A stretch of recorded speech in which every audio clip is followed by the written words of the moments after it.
Speaker, if he was serious about stopping the boats, he'd actually steal our plan on stopping the boats, smash the gangs, sort out the returns and clean up the utter mess. Mr. Speaker. I'm going to hear this, and nobody's going to... I wouldn't if I were you. I think we've heard enough. I want to hear the questions and the answers, and it won't be interrupted. Keir Starmer. Mr. Speaker, nobody on this side of the House wants open borders. On that side, they've lost control of the borders.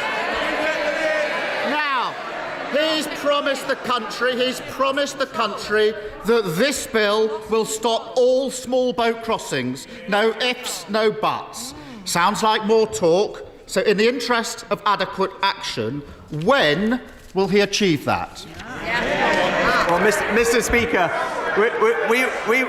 Mr. Speaker, we'll be implementing this plan as soon as we can pass it through Parliament. So I look forward to the honourable gentleman's support. But the reality is, Mr. Speaker, on this issue, the honourable gentleman has been on the wrong side of this.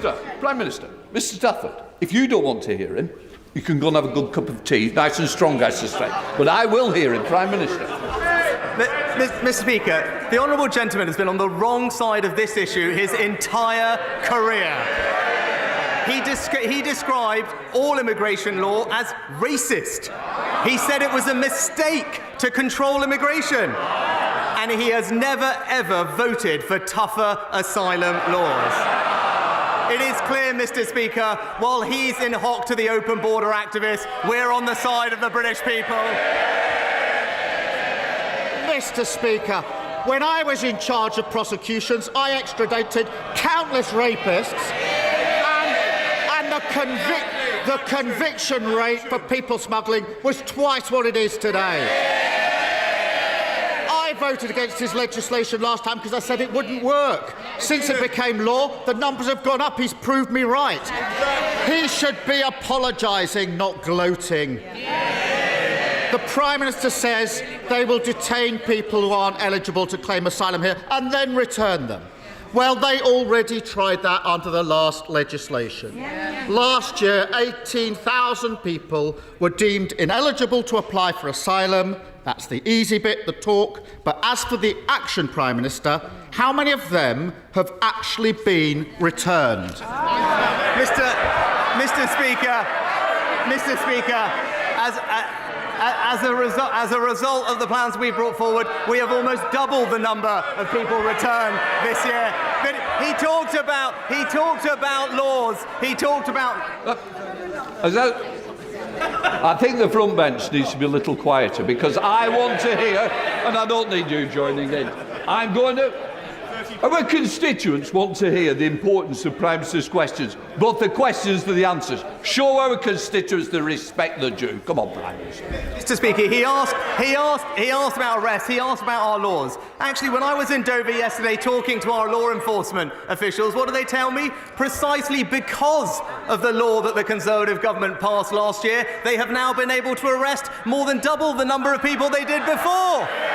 397 in the last 6 months. But stopping the boats, Mr. Speaker, stopping the boats is not just my priority, it is the people's priority. But his position on this is clear. He wanted to, in his words, scrap the Rwanda deal. He voted against measures to deport foreign criminals, Mr. Speaker, and he even argued against deportation flights. Well, and we know why, because on this matter, he talked about his legal background. He's just another lefty lawyer standing in our way.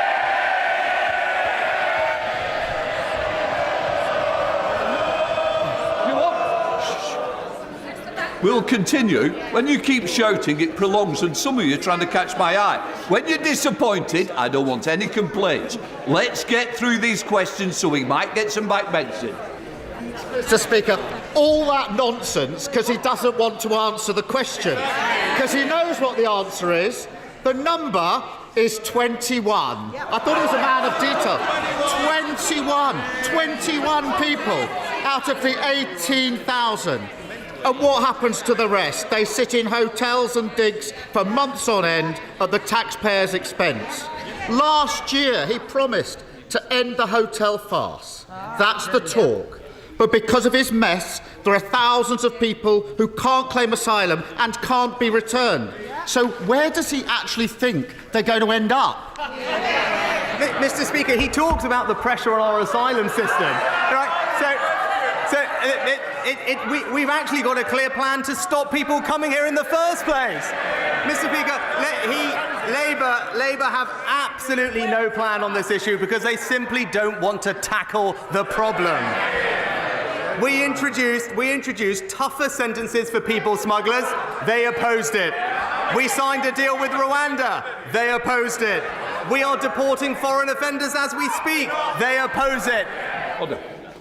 I'm going to say to the member from Hull, save that good voice for the rugby match. You might be able to join Mr Stafford over that strong cup of tea, Prime Minister. Mr. Speaker, in fact, he opposed every single step of what we've done to try and stop this problem. In fact, his only contribution to this debate, well, we know what it is. In his own words, what did he say? We will defend free movement.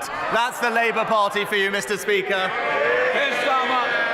Mr. Speaker, he stood there last year saying exactly the same thing. We said it wouldn't work. They passed the law. The numbers went up.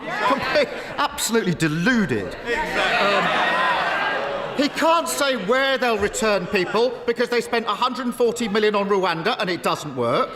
They can't say how they'll return people because this bill doesn't come with a single new return agreement. And they can't say when they'll fix the mess because it's more talk, more gimmicks, more promises to be broken. Now, a few months ago, I put to him that of the people who arrived on small boats, only 4% had been processed. He stood there and said, that's unacceptable. What's the number now? Mr. Speaker, as a result of what we've done, there are now 6,000 fewer people in the caseload of asylum backlog. We're hiring more caseworkers. We're increasing their productivity. And again, he's mistaken when it comes to returns, Mr. Speaker, because we do have returns agreements with India, with Pakistan, with Serbia, with Nigeria, and crucially, now with Albania, where we are returning hundreds of people, Mr. Speaker. But look, our position on this is clear. If you arrive here illegally, you will not be able to claim asylum here. You will not be able to access the modern slavery system, and you will not be able to make spurious human rights claims. That is the right thing to do. But he's going on and on about process, hiding behind process, because he doesn't want to confront the substance. We are the party of fairness, and he represents the party of free movement. I thought he was supposed to be the man of detail. He's gone to all that lengths to avoid the detail. He knows the answer to the question. Less than 1% of those arrived by boats have been processed. He shakes his head. It's the government's own statistic. On his watch, processing of those boat cases has gone from unacceptable, in his words, to almost non-existent. And doesn't that tell you everything you need to know? After 13 years, small boat crossings higher than ever, claims unprocessed, the taxpayer paying for hotel rooms, criminal gangs running all the way laughing to the bank, and an asylum system utterly broken on his watch. This is their 5th Prime Minister, their 6th immigration plan, their 7th Home Secretary, and after all this time, all they offer is the same old gimmicks and empty promises. Now, I don't agree with the Home Secretary on very much, but when she says that the Tories are all talk and no action, she's spot on, isn't she? Mr. Speaker. Prime Minister. Mr. Speaker. Illegal immigration enforcement up. The amount of people processing claims up. The backlog is down. The number of returns agreements is up. Hundreds of people returned to Albania, and now new laws to detain and deter illegal migrants. It's clear what we stand for, Mr. Speaker. We're doing what's right. We are acting with compassion. We are acting with fairness, and we are acting to respect the laws and borders of our country. We are delivering what we said, and it's crystal clear here listening to this, Mr. Speaker, that it's going to be the Conservatives and only the Conservatives that stop the boats.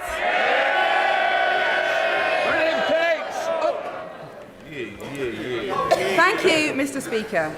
Graphic lessons on oral sex, how to choke your partner safely, and 72 genders. This is what passes for relationships and sex education in British schools. Across the country, children are being subjected to lessons that are age inappropriate, extreme, sexualising and inaccurate, often using resources from unregulated organisations that are actively campaigning to undermine parents. This is not a victory for equality, it is a catastrophe for childhood. Will my right honourable friend honour his commitment to end inappropriate sex education by commissioning an independent inquiry into the nature and extent of this safeguarding scandal? Can I say I share my honourable friend's concerns and thank her for her work in this area. That's why I've asked the Department for Education to ensure that schools are not teaching inappropriate or contested content in RSHE. Our priority should always be the safety and well-being of children, and schools should also make curriculum content and materials available to parents. As a result of all of this, we are bringing forward a review of RSHE statutory guidance, and we'll start our consultation as soon as possible. SNP Leader Stephen Flynn. Mr. Speaker, on International Women's Day, can I ask the Prime Minister to reconfirm that under his proposed new asylum laws, a woman who is sex trafficked to the UK on a small boat by a criminal gang will not be afforded protection under our modern slavery laws? Mr. Speaker, it's precisely because we want to target our compassion and our resources on the world's most vulnerable people that we must get a grip of this system and break. Can I just say to the SNP, it's quite right, the questions are asked, but I also want to hear the answers. Shouting from up there is not helping anybody. Prime Minister. Mr. Speaker, as I said, it's precisely because we want to target our resources and our compassion on the world's most vulnerable people that we need to get a grip of this system, make sure that we have control over our borders, make sure our system and resources are not overwhelmed so that we can help the people most in need. There is nothing fair, there is nothing compassionate about sustaining a system where, as we saw recently, people are dying on these crossings. That is not right, and our plans will stop that from happening. Mr. MacDonald, I don't need to hear you chunnering all the way through. You can be joining the others for a cup of tea. Come on, Stephen Flynn. Mr. Speaker, I'll take that as a yes from the Prime Minister that women who are the victims of sex trafficking will not be protected under our modern slavery laws. What a complete and utter disgrace, Mr. Speaker. But whilst it may shock, it shouldn't necessarily surprise, because this is the Tory government that in recent months has spoken of invasions. Just yesterday, this was a Tory government that said that 100 million people could be coming to these shores. And this is the Tory government that this morning said that number could in fact be billions. Complete and utter nonsense. So may I ask the Prime Minister, from whom are his government taking inspiration? Nigel Farage or Enoch Powell? Mr. Speaker. And what a load of nonsense, Mr. Speaker. What a load of nonsense. No, in fact, the figure of 100 million, it doesn't come from the government. It comes from the United Nations, Mr. Speaker. And it illustrates the scale of the global migration crisis that the world is grappling with, which is why it is right that we take action, Mr. Speaker. Because if we do not, the numbers will continue to grow. They have more than quadrupled in just 2 years. It's a sign of what is to come, and our system will continue to be overwhelmed. And if that happens, we will not be able to help the people who are most in need of our support, our generosity, and our compassion. This has always been the way of this country, and once we get a grip of this system, that's who we can extend our support to, and that's why it's the right legislation. Lip down. Last year, the UK economy grew at the fastest rate in the G7 of 4.1%, while at the same time, greenhouse gas emissions fell by 3.4%, more than comparable countries. To maintain this momentum ahead of the net zero strategy refresh, will he encourage my right honourable friend, the Chancellor, to use his budget statement next week to stimulate investment in renewable energy projects by renewable energy companies, both offshore and onshore, to improve our energy security, reduce reliance on more expensive fossil fuels and ultimately reduce bills for households? Mr. Speaker, I'm proud of our commitment to scaling up renewable energy sources. Renewables make up now nearly 40% of our electricity supply, a fourfold increase since 2011. My honourable friend will know that I cannot and will not preempt budget decisions, but he is a powerful champion for the environment in this House, and I've no doubt that he'll make his views known to the Chancellor. Ed Davey. Joining the tributes on International Women's Day and pay a special tribute to the women in this House, past and present, who helped shape the future of our country. Mr. Speaker, when Jean rang 999, she was told she would have to wait at least 8 hours for an ambulance. So she got in her car and drove herself to Eastbourne District General Hospital. She paid for parking and made it to the entrance of A&E, where she collapsed.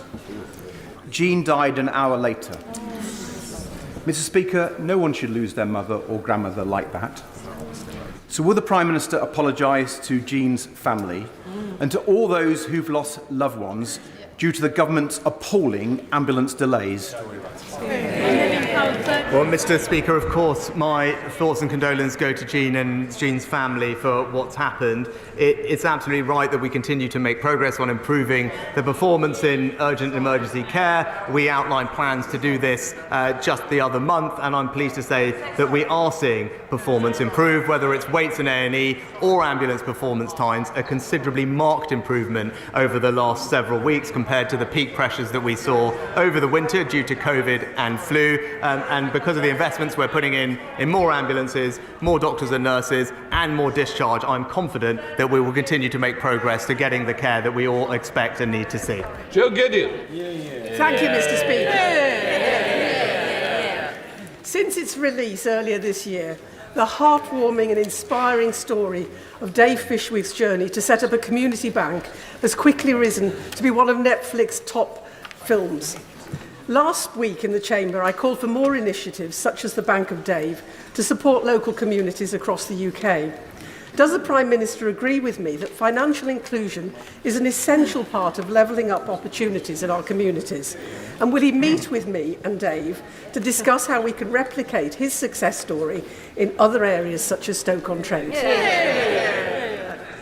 Well, Mr. Speaker, community-focused banks and non-bank lenders like the Burnley Savings and Loans have a vital role to play in ensuring that everyone can access affordable credit. That's why we've made it quicker and easier for new banks to enter the market, and the new bank startup unit was created several years ago, and now 30 new banks have been authorised. I will ensure that my honourable friend gets the meeting with the Exchequer Secretary to discuss this issue further. Kevin Brennan. Thank you, Mr. Speaker. BBC Radio 4's You and Yours have exposed queue-jumping online touts who've been buying up Eurovision tickets and putting them on sale for thousands of pounds on dodgy sites like Viagogo.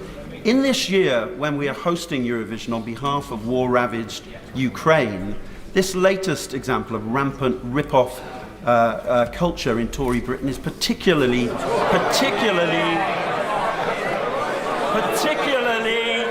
despicable. Why hasn't his government done more to support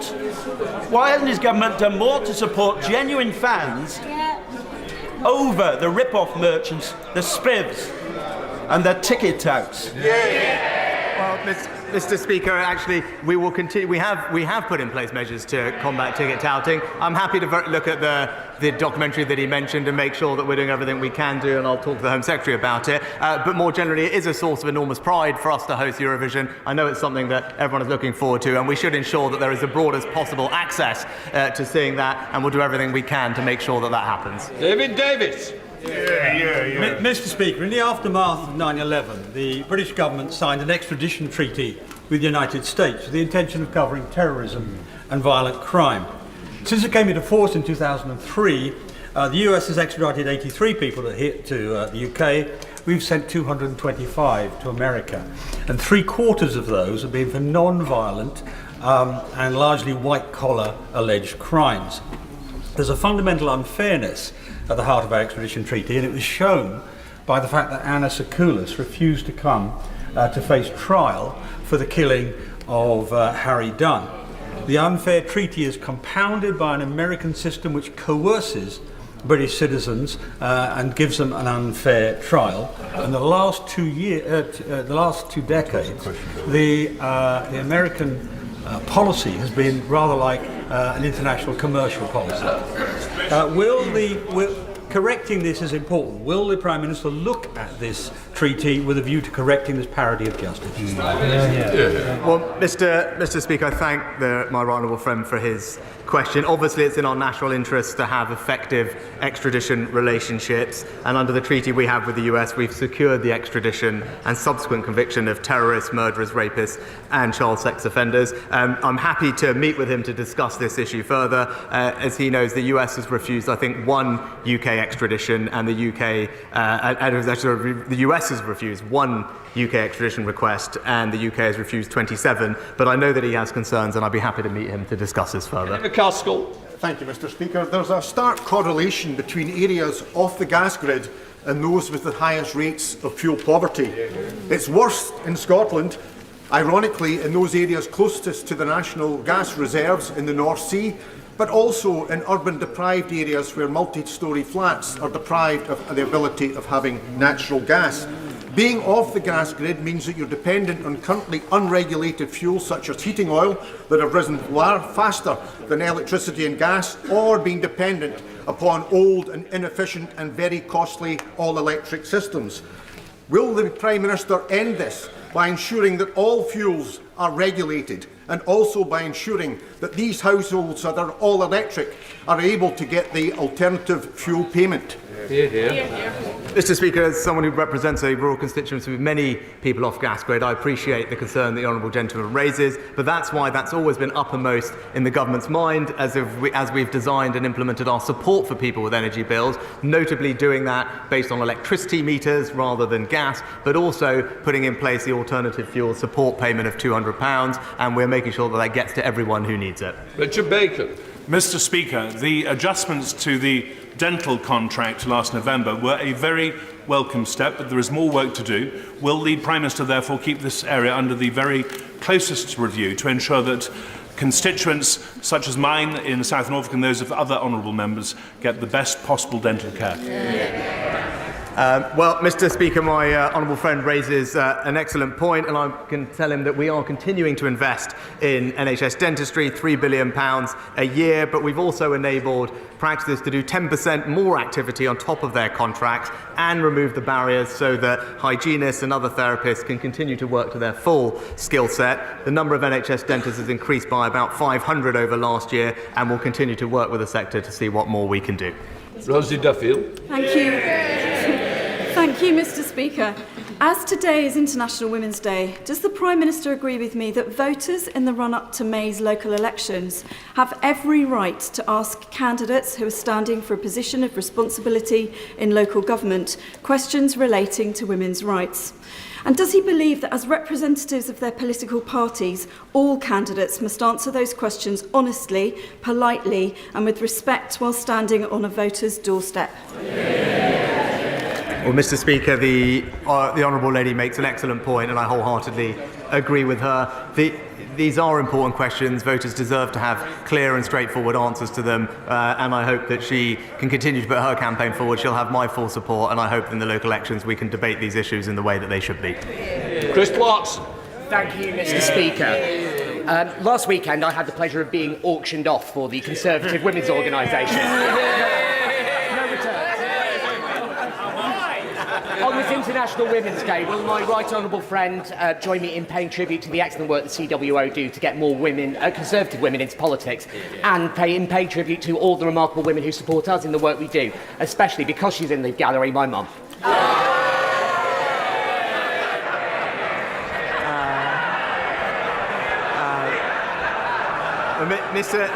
Mr. Speaker, can I congratulate, first of all, my honourable friend for his successful auction? I assume it wasn't his mother that bid for him successfully, but also pay tribute to her, but also pay tribute to the work of the Conservative Women's Organisation for the fantastic work they do. We need more women standing in local and national politics, and everyone who is working to bring that about deserves our praise and thanks, and long may it continue. Richard Thompson.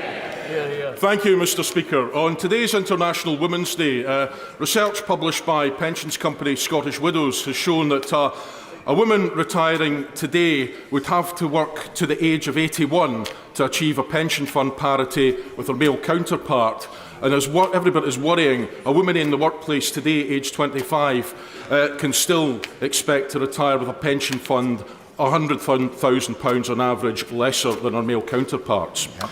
With all of the fiscal and social policy levers at his disposal, can the Prime Minister tell us how he is going to set a course to shut that gap over what remains of his premiership? Well, Mr. Speaker, the government takes the issue of the gender pensions gap incredibly seriously, and we've delivered groundbreaking pension reforms and major progress.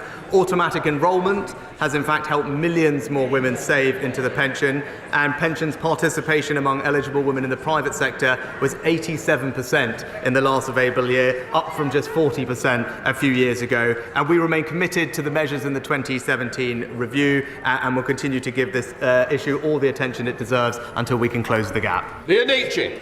Thank you, Mr. Speaker.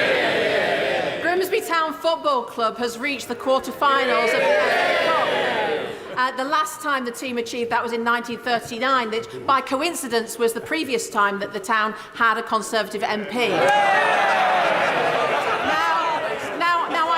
Now I know that Grimsby beats the Prime Minister's team of Southampton to get to this next stage, but would he join with me in congratulating the team and wishing them best of luck when they play against Brighton and Hove Albion in the next stage?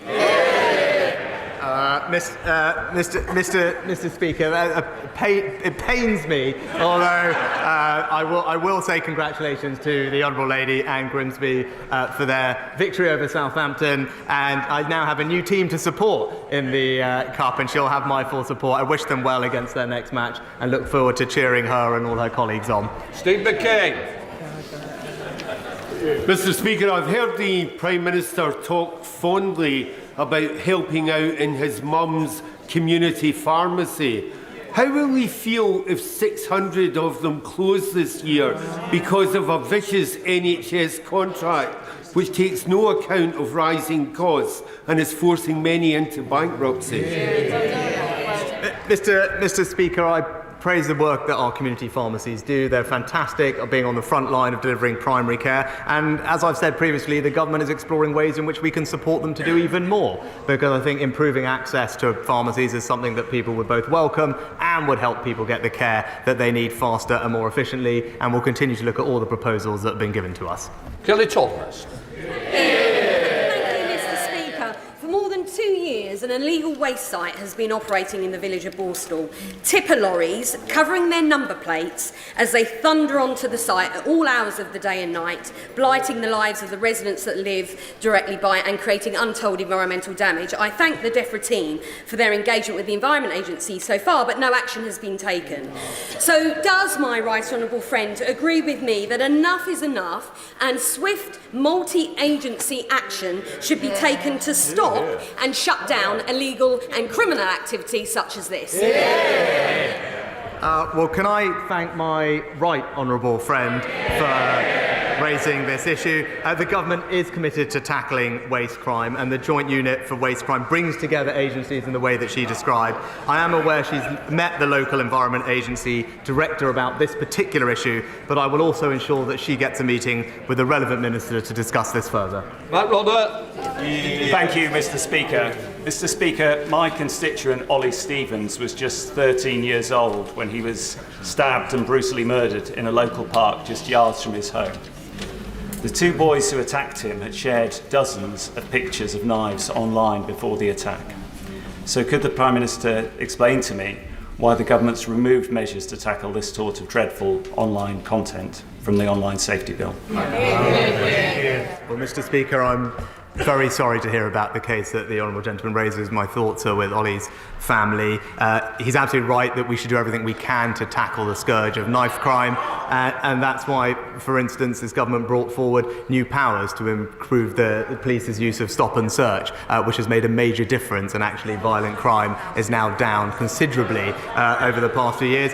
The online safety bill also goes further than any other country has gone to make sure that we are protecting children online. I'm happy to look at the specific issue that he mentions, but it's been praised by the Children's Commissioner and others for being a groundbreaking law that will do wonders to improve children's safety. Daniel Kaczynski. Thank you very much, Mr. Speaker. The Secretary of State for DEFRA will be visiting Shrewsbury at the end of this month at my invitation, and she will hear the tremendous progress to date from the River Severn Partnership and the Environment Agency that we are working to try to find a holistic solution to managing Britain's longest river, the River Severn. We are now experiencing flooding in Shrewsbury on an annual basis, with tremendous economic damage as a result. Will he take an interest, please, and secure additional funding for DEFRA so that we can finally tame these rivers and protect our communities from annual flooding? This is an issue that my honourable friend has raised before, and he's right to do so. The government has doubled double investment in flood defences over this Parliament to £5.2 billion. I know the DEFRA Secretary will have her visit, we'll talk to him and his communities, and I look forward to hearing back from her after that. Gerald Jones. Thank you, Mr. Speaker. Between 1997 and 2010, Labour governments across the UK lifted 800,000 children out of poverty. Yet, since 2010, the Conservatives have driven 500,000 children into poverty, with child poverty next year predicted to reach levels not seen since the 1990s. There is not enough parliamentary time this year for the Prime Minister to say sorry to each child damaged by their policies. But could the Prime Minister start today by saying sorry for all the children that he failed during this time? Well, Mr. Speaker, the exact stats are since 2010 there are 1.2 million fewer people in poverty than there were, and that's because of the actions that this Conservative government has been putting in place, like raising the national living wage, which, by the way, Mr. Speaker, the best way to ensure that children especially do not grow up in poverty is to ensure that they are not growing up in a workless household. And as a result of the actions of this government in getting people into work, there are now several thousand fewer workless households than in 2010. Natalie Alfie. It was a great pleasure to welcome the Prime Minister to Dover to talk about the work he's undertaking on the pull factors to tackle illegal immigration. The Prime Minister has a meeting upcoming with President Macron this week. Could I ask him to see what more can be done to deal with the push factors of illegal migration around small boats, particularly pushing those boats across French beaches and pushing those boats from French beaches into the French Sea? Mr. Speaker, as I've said before, there is no single lever that will solve this problem, which is right that we work on all the different things that will make a difference, including close cooperation with the French. That's why I was pleased at the end of last year the Home Secretary and I announced the largest ever small boats deal with France, 40% increase in patrols, greater cooperation, and we look forward to strengthening that cooperation and furthering that discussion this Friday. Imran Hussain. Mr. Speaker, let us be absolutely clear in this chamber. Under this government's new dystopian, far-right, appeasing, anti-refugee bill, those who were trafficked to the UK would still face deportation. Can the Prime Minister therefore clear up whether Sir Mo Farah, who last year bravely revealed that he was trafficked to the UK as a child, would have been removed under this bill? Mr. Speaker, it's precisely because that we do want to help the world's most vulnerable people that we've got to stop our system being exploited and overwhelmed by illegal migrants who are being trafficked here by criminal gangs. There is nothing compassionate, there is nothing fair about supporting that system continuing, and that's why our new laws are the right way to deal with this, and I hope that he can see that and support them. Thank you, Mr. Speaker. This morning on International Women's Day, I joined some of the amazing young women at Our Lady of Lourdes School in Leigh-on-Sea to take part in the FA's Let Girls Play Football.